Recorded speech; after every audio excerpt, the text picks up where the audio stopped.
সাত ভাগে কোরবানি কতটুকু বৈধ এই বিষয়ে আমরা আলোচনা করব। কারণ আমাদের সমাজের ভিতরে একটা প্রচলিত নিয়ম আছে, আমরা ভাগে কোরবানি করি। তো ভাগে কোরবানি কার জন্য দুরস্থ এবং কার জন্য দুরস্থ না।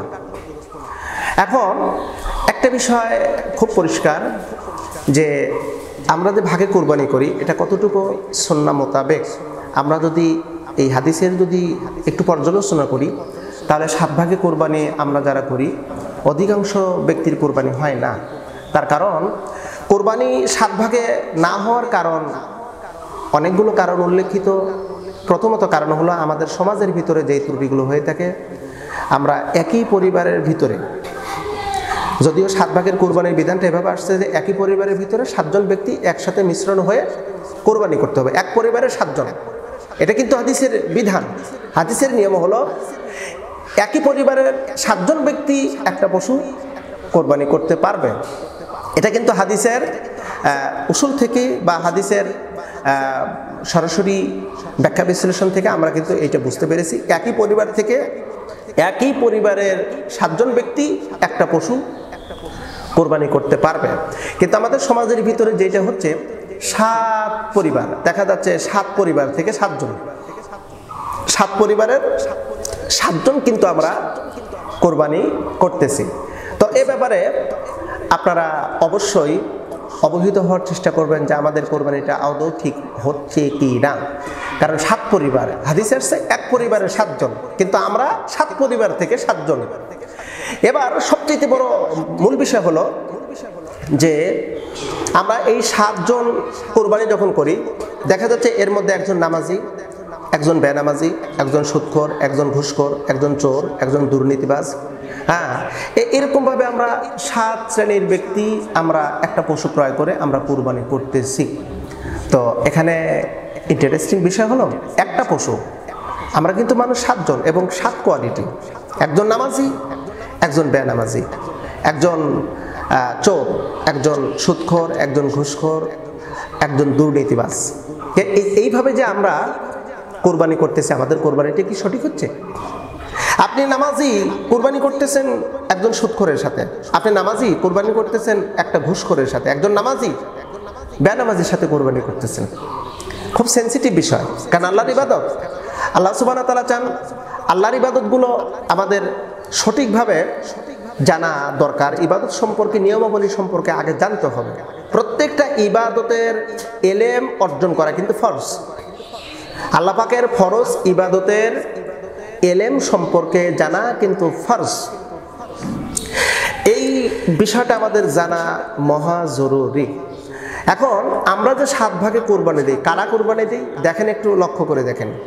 শিল্পপতিও আছে, কোটিপতিও আছে, মাঠে শত শত বিঘা জমিও আছে, আবার দেখা যাচ্ছে ব্যাংক ব্যালেন্স আছে লক্ষ লক্ষ টাকা, যার মাসিক ইনকাম 40 থেকে 50 হাজার টাকা, 30 থেকে 40 হাজার টাকা মাসিক ইনকাম। কোরবানি ওয়াজিব হয় কার উপর? এটা তো আমরা ভালো করে জানি। কোরবানি ওয়াজিব হয় নিসাব পরিমাণ মালের মালিক যে ব্যক্তি হবে তার উপরে কোরবানি ওয়াজিব। যাকাত যার উপরে ওয়াজিব, কোরবানি তার উপরে ওয়াজিব। জমহুর উলামায়ে কেরাম বলছেন যে ঈদুল আজহা অর্থাৎ জিলহজ মাসের 10 তারিখে যদি কোনো ব্যক্তির সারা বছরের আয় ব্যয় খরচ বাবদ ব্যতীত 10,000 টাকাও যদি তার উপরে সঞ্চয় থাকে, সঞ্চয় যদি তার থাকে, তার উপরে কিন্তু কোরবানি ওয়াজিব। এটা জমহুর উলামায়ে কেরামদের মত দিয়েছে। এখন দেখা যাচ্ছে আমার লক্ষ লক্ষ টাকা ব্যাংক ব্যালেন্স আছে, মাসিক ইনকাম 30 থেকে 40 হাজার টাকা, অথচ আমি সাত ভাগে কোরবানি করতেছি। আমার কোরবানিটা কি দুরস্থ হবে? মোটেও না। আপনাকে যে বড় গরু কোরবানি দিতে হবে, বড় মহিষ যে কোরবানি দিতে হবে, আপনাকে যে বিশাল একটা উট কোরবানি দিতে হবে, এমনটি কথা তো কোথাও নেই, কোথাও নেই। আপনার উপর কোরবানি ওয়াজিব হয়েছে, আপনি একটা ছাগল কোরবানি দেন, ছোট্ট একটা আপনি দুম্বা কোরবানি দিয়ে দেন, একটা ভেড়া কোরবানি দিয়ে দেন, তাহলে তো আপনার একটা প্রাণী কোরবানি হয়ে যাচ্ছে, আপনার ওয়াজিব আদায় হয়ে যাচ্ছে।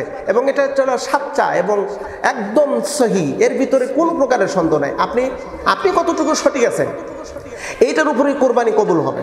আল্লাহ বলছেন যে তাকওয়া নেওয়া হবে। আমি বিশাল গরু দিলাম, বিশাল মহিষ দিলাম, বিশাল একটা উট আমি দিয়ে দিলাম, কিন্তু বাট আমার অন্তরের ভিতরে তাকওয়া নেই, তাহলে কি আমার কোরবানি কবুল হবে? সাত ভাগে কোরবানি দেওয়ার আগে চিন্তা ভাবনা করেন, 100% চিন্তা ভাবনা করেন। আপনাকে ওই ভাগে বিশাল গরু কোরবানির কথা আল্লাহ পাক বলেন, অনেক বড় একটা মহিষ দিতে হবে এটা আপনাকে বলা হয়নি। হ্যাঁ, আপনি 7 ভাগে যদি কোরবানি করতেই চান, এটি কিন্তু দুর্বল, খুবই দুর্বল মত। তা হলো 7 জন যে ব্যক্তি হবে একই মনের অধিকার হতে হবে, নামাজি হতে হবে, এক কোয়ালিটি। এক কথা হলো কোনো ডিস্টেন্স থাকা যাবে না, কোনো ডিস্টেন্স থাকা যাবে না। যেমন আপনি আপনার যেমন মন আছে ওরকম মন থাকতে হবে, এরকমভাবে 7 জন ব্যক্তি। আর এটা আদৌ সম্ভব না, এটা আদৌ সম্ভব না 7 জন ব্যক্তির মন একই পর্যায়ে হওয়া। এটা আমার জ্ঞানের বাহিরে, আমার জানার বাহিরে। 7 জন ব্যক্তি একই মনে হবে এরকম মানুষ খুঁজে পাওয়া খুবই কঠিন, খুবই স্টাফলি। তাই আমরা এখনও সময় আছে যারা কোরবানি পশু ক্রয় করিনি, আমরা চেষ্টা করব এককভাবে একটা কোরবানি পশু জবাই করি, এককভাবে একটা পশু জবাই করি। যেই পশুটা জবাই করলে আমার কোরবানি আল্লাহ কবুল করবে, যেই পশুটা জবাই করলে আমার রব আমার উপর সন্তুষ্ট হবে। আমরা 7 ভাগে যে কোরবানি করি, এই কোরবানিটা কিন্তু আদৌ সহি না। সহি যেটা আমি পূর্বেই বলেছি যে এক পরিবারের 7 জন একটা পশু জবাই করতে পারবে। এটা হাদিসের রেওয়ায়াত থেকে আমরা পেয়েছি, হাদিস থেকে আমরা পেয়েছি একটা পশু 7 জন মিলে কোরবানি করতে পারবো, এতে কোনো বাধাবিঘ্নতা নেই। কিন্তু আমরা তো দিচ্ছি 7 পরিবারের 7 জন। আরেকটি বিষয়, আমরা এই কোরবানির পশুর ব্যাপারে আমরা আরেকটি বিষয় সজাগ থাকব। সেটা হলো যে আমি আমার ব্যক্তিগত বাস্তবতার নিরিখে আমি বলতেছি 7 ভাগে কোরবানি দেওয়ার যেই সমস্ত সমস্যা এবং ঝামেলা হয় সেটা আমি নিজে বাস্তবিক এবং এটার থেকে আমি কথা বলতেছি। একটা পশু কেনার জন্য 7 জন চলে গেছে, বাজারে গেছে। তো একজনের কাছে এটা পছন্দ হয়েছে যে এই পশুটা ক্রয় করব, আরেকজনের কাছে এটা পছন্দ হয়েছে, আরেকজনের কাছে ওইটা পছন্দ হয়েছে। দেখা গেছে 7 জনের 7 রকমের পছন্দ হয়ে গেছে। আপনি শুরুতেই কিন্তু পছন্দের দিক দিয়ে আপনি একটু চিন্তা ভাবনা করতেন। দেখেন 7 ভাগে কোরবানি যে কেন সহি না, একজন বলতেছে এই পশুটার গোশত হবে খুবই টেস্ট, খুবই সুন্দর হবে, আরেকজন বলতেছে এই পশুটার ওজন একটু বেশি হবে, এটা না। আরেকজন বলছে না এই পশুটা খুবই সুন্দর হবে, এলাকার মধ্যে সবচেয়ে সুন্দর হবে, আমাদের কোরবানিটা বড় হবে, আমাদের কোরবানিটা সুন্দর হবে। তাহলে কিন্তু মতামত কিন্তু ভিন্ন শুরু হয়ে গেছে। একজন বলতেছে এটা নাও, আর একজন বলছে ওটা নাও, আর একজন বলছে এটা নাও। এই যে 7 ভাগে কোরবানির যে সহি না, এই বিষয়ে কিন্তু আমরা একটা বিষয় একটা বা একবারে পরিষ্কারভাবে বুঝতে পারছি, 7 ভাগে কোরবানির সহি না। তবে কার কোরবানি কবুল করবে, কার কোরবানি কবুল করবে না, এটা কিন্তু আল্লাহ আলাম, আল্লাহু আলাম, আল্লাহ জানেন ভালো। তবে আমরা হাদিস এবং কোরআন থেকে যতটুকু রিসার্চ করে পেয়েছি সেটুকুই জাতির সামনে তুলে ধরার চেষ্টা করি। আসুন আমরা এই কোরআন সুন্নাহ ভিত্তিক আমরা লক্ষ লক্ষ টাকা খরচ করে কোরবানি করব। আমার কোরবানি যেন আল্লাহ কবুল করে, আল্লাহ যেন আমার কোরবানিটাকে ইস্তেকবাল করে, আল্লাহ যেন আমার কোরবানিটাকে সহি হিসাবে নিয়ে নেয়। এই নিমিত্তে আমাদের কোরবানি করা উচিত, এই নিমিত্তে আমাদের কোরবানি করা উচিত। আসুন আমরা সচেতন হই, আর আমরা সহিভাবে ব্যক্তিগতভাবে এককভাবে কোরবানি করার আমরা চেষ্টা করি। আল্লাহ সুবহানাহু ওয়া তাআলা আমাদেরকে এককভাবে সকলকেই, যারা সমর্থবান আছেন আর যারা সমর্থবান নেই, আল্লাহ তাদেরকে সমর্থবান করে দিক। এবং যারা সমর্থবান আছেন আমরা সহিভাবে কোরবানি করব, আর যারা সমর্থবান হয়নি আল্লাহ সুবহানাহু ওয়া তাআলা তাদেরকে যেন সমর্থবান করে দেয়, তারা যেন কোরবানি করতে পারে। কারণ রসুল একটা কথা বলছেন, শেষ কথা, আল্লাহ নবী সাল্লাল্লাহু আলাইহি সাল্লাম বলছেন, যার উপরে কোরবানি ওয়াজিব হয়েছে সে যদি কোরবানির দেওয়ার নিয়ত না করে সে যেন আমার ঈদগাহে না যায়।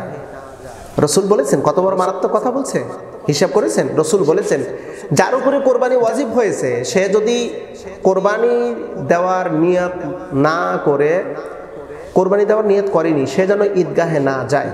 তার মানে বোঝা গেল নবীজি সাল্লাল্লাহু আলাইহি সাল্লাম বলেছেন কোরবানির নিয়ত করে তারপরে তুমি ঈদগাহে যাও। তাহলে আমাদের কি একটাবার জ্ঞান চক্ষু কি খুলবে না? আমাদের কি একটাবারও বিবেক খুলবে না যে আমরা আল্লাহর সন্তুষ্টির জন্য, আল্লাহ আমাদেরকে দিয়েছেন, আল্লাহ পাক বলছেন যে তুনফিকু মিম্মা রাযাকনাকুম, তোমরা ব্যয় করো আমি যা তোমাদেরকে রিজিক দিয়েছি। কারণ এটার মালিক তো আমি না, সম্পদের মালিক আমি না। এখন ডেড বডি হয়ে যাব, সম্পদ হ্যান্ড ওভার আমার কাছ থেকে আউট হয়ে যাবে, সম্পদ আমার কাছ থেকে বিচ্যুত হয়ে যাবে। তো আল্লাহ সুবহানাহু ওয়া তাআলা আমাদেরকে সম্পদ দিয়েছেন। যুগিনা লিন-নাসি হুব্বুশ শাহাওয়াত, আল্লাহ পাক আমাদেরকে সুশোভিত করেছেন, সৌন্দর্যমণ্ডিত করেছেন সম্পদ দিয়ে, পার্থিব জাগতিক সম্পদ দিয়ে আমাদেরকে সৌন্দর্যমণ্ডিত করেছেন। আমাদের উচিত হবে আল্লাহর দেওয়া বিধানগুলো ঠিকঠাক মতন আদায় করা।